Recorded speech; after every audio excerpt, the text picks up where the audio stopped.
In a quiet village surrounded by lush forests, there lived a curious little fox named Felix. Felix had the shiniest red fur and the brightest amber eyes. He was always eager to explore and discover new things. One sunny morning while digging near an old oak tree, Felix unearthed a sparkling blue stone. It was the most beautiful thing he had ever seen. Felix decided to take it to his wise friend, Elder Owl, who lived in the tallest tree by the river. Elder Owl had lived for many years and knew many ancient tales. Felix rushed to Elder Owl's tree, holding the stone tightly in his paws. Elder Owl examined the stone with great curiosity. "Ah, this is the magical Moonstone," he said. "It is said to have the power to grant one wish every full moon." Felix's eyes widened with excitement. He began to dream of all the wonderful wishes he could make. When the night of the full moon arrived, Felix took the stone to the top of the hill where the moon shone the brightest. He closed his eyes tightly and wished with all his heart for the forest to be filled with flowers of all colors. As soon as he opened his eyes, the forest began to transform. Blossoms of every hue burst forth from the ground, and the air was filled with their sweet fragrance. The villagers awoke to a wondrous sight the next morning. The forest was now a paradise of vibrant flowers, and all the animals rejoiced. Felix's kind wish had brought happiness to everyone. From that day on, every full moon, Felix would make a new wish with the magical Moonstone, always for the good of the forest and its inhabitants. And so, Felix the fox became the guardian of the magical Moonstone. Known for his selflessness and the beauty he brought to their little corner of the world. And whenever the night was clear and the moon full, you could see Felix on the hilltop, with his eyes closed in hope, dreaming of making the world a better place, one wish at a time. In a small northern village covered in a thick blanket of snow, there lived a young fox named Finn. He had bright orange fur and curious eyes that always seemed to twinkle with mischief. Finn loved exploring the forest and making friends with other animals. But there was one thing he had never seen: the mysterious and magical aurora borealis, also known as the Northern Lights.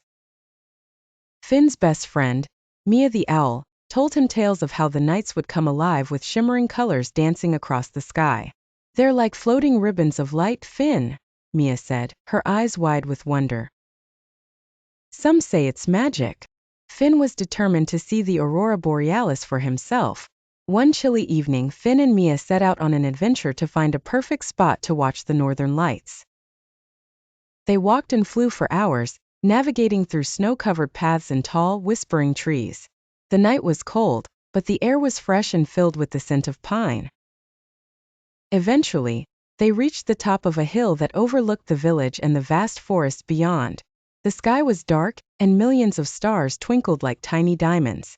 Finn felt the excitement bubbling up inside him. Then it happened.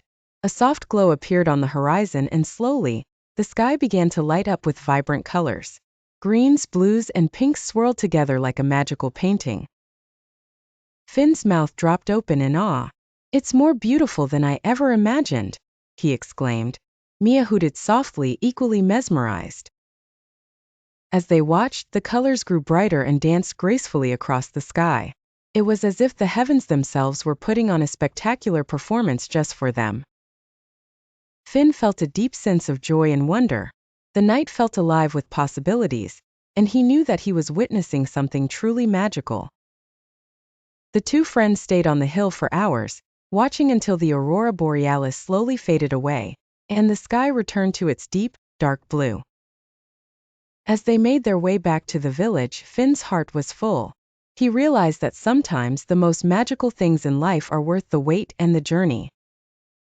And he knew that he would always cherish the memory of this enchanted night, when he finally saw the magic of the aurora borealis.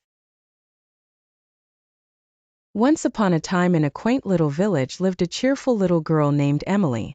Emily was always curious about the world and loved exploring her surroundings. Her best friend was a wise old owl named Otis, who had seen the world and knew many important things.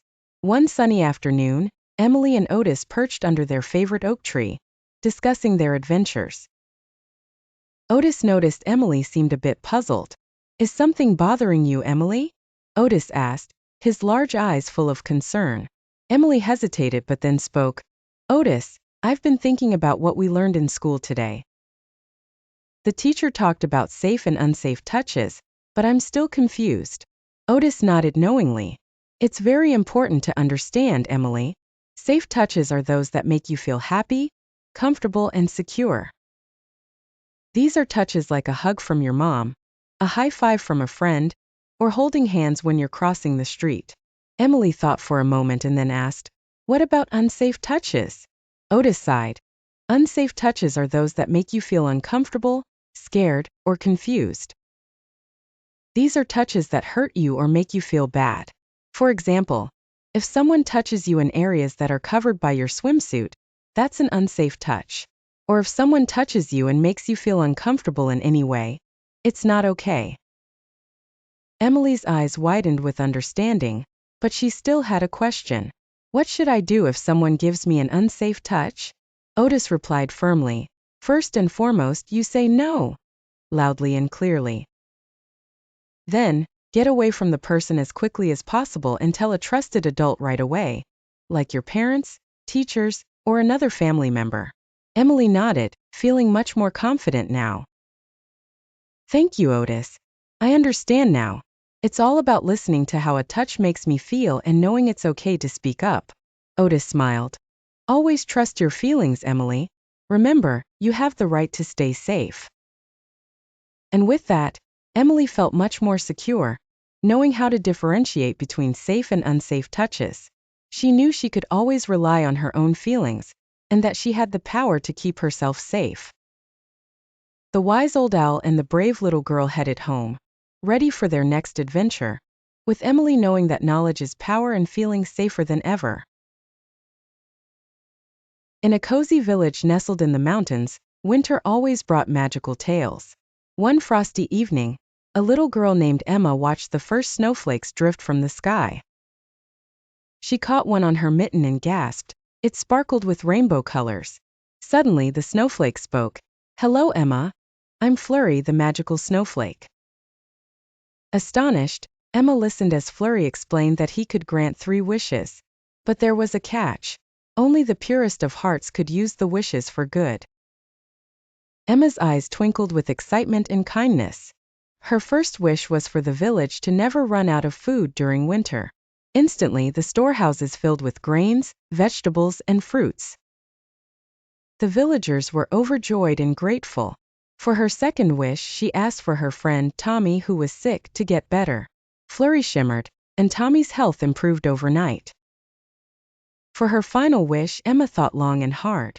She wanted something that would make everyone happy, not just now but forever. She wished for a giant magical ice rink where everyone could skate and celebrate together every winter.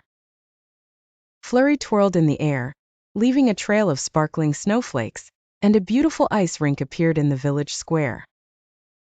From then on, Emma and her friends and even grown-ups enjoyed the rink each winter, skating under twinkling lights and fluffy snowflakes. And every year as the first snow fell, they remembered the little girl with a heart so pure that she brought magic to their village. Emma learned that true magic comes from kindness and thinking of others before oneself. And as for Flurry, he went on to find another pure-hearted soul, spreading joy wherever he went. The end. Once upon a time in the cheerful town of Sunnyside, lived a little girl named Emma. Emma loved to play with her friends in the park, but she had a special talent. She knew just the right words to make people smile. One sunny morning, Emma noticed her neighbor Mr. Thompson sitting alone on his porch looking quite sad. Emma skipped over and said, "Good morning, Mr. Thompson. Your garden looks beautiful today." Mr. Thompson's eyes lit up, and he smiled warmly at Emma. "Thank you, Emma. You've made my day," he said. Emma felt a warm glow in her heart and continued her day. Later that afternoon, Emma saw her friend Lily sitting by the swing, looking a bit down. "Hey Lily, you have the brightest smile in the whole park," Emma exclaimed. Lily's face brightened, and she gave Emma a big hug. "Thanks, Emma. You're the best friend ever, Lily giggled. And so Emma's day continued. She scattered kind words like sunshine everywhere she went. You did a great job painting that picture, she told her classmate Jack in art class. That was an amazing jump, she cheered to her friend Tim at the playground. Each kind word seemed to carry a magic of its own, lifting hearts and spreading happiness. By the evening, Emma's acts of kindness had made their way around Sunnyside. People were smiling, talking to each other, and sharing more kind words. Even the grumpy old cat, Whiskers, seemed to purr more that day. When Emma got home, her mom gave her a hug and said, "Emma, you have a special gift. You've made Sunnyside shine a little brighter today." Emma beamed with pride. She realized that words, no matter how small, have the power to make a big difference. From that day on, Emma made it her mission to share kind words wherever she went, making the world a happier place one compliment at a time. And Sunnyside was never the same, filled with laughter and kindness all around. The end.